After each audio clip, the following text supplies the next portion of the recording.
इतिहास के पन्नों से आज हम फिर एक बार आप सबके लिए एक नया इतिहास निकाल करके लाए हैं। तो आइए जानते हैं कि इतिहास के पन्नों पर आज की तारीख को आखिर क्या घटित हुआ था। चारू चंद की चंचल किरणें खेल रही हैं जल थल में, स्वच्छ चांदनी बिछी हुई है अवनी और अंबर तल में। आप में से शायद ही ऐसा कोई होगा जिसने ये पंक्तियां ना सुनी हो। ये पंक्तियां हैं आधुनिक हिंदी कवियों में से एक राष्ट्र कवि मैथिली शरण गुप्त जी की, जिनकी आज यानी 3 अगस्त को हम जयंती मना रहे हैं। मैथिली शरण गुप्त का जन्म 3 अगस्त 1886 को हुआ था। वह खड़ी बोली के पहले महत्वपूर्ण कवि थे। उनका जन्म उत्तर प्रदेश के झांसी के चीर गांव में हुआ था। उनकी प्रारंभिक शिक्षा चीर गांव के सरकारी स्कूल में हुई थी।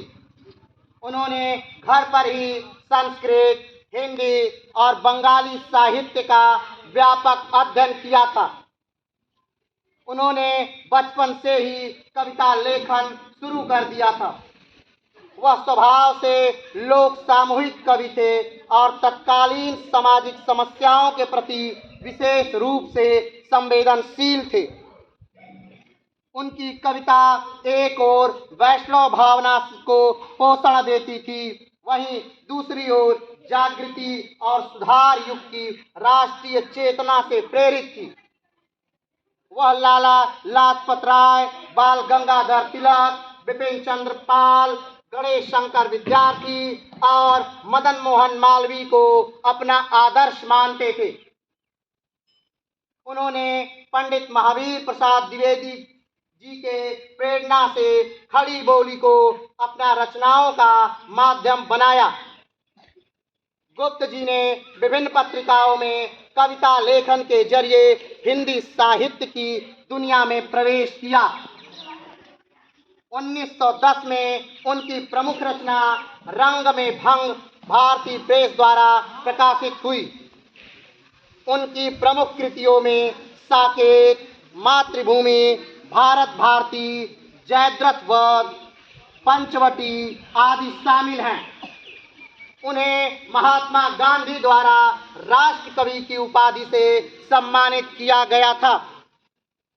12 दिसंबर 1964 को चीर गांव में इनका निधन हो गया। यानी हिंदी साहित्य का एक महान सूरज अस्त नहीं हुआ, बल्कि वो हमेशा हमेशा के लिए उदित हो गया अपनी रचनाओं के माध्यम से, अपने कालजयी लेखन के माध्यम से। तो भारत के राष्ट्र कवि मैथिली शरण गुप्त को हम आज याद कर रहे हैं, क्योंकि आज उनका जन्म दिवस है।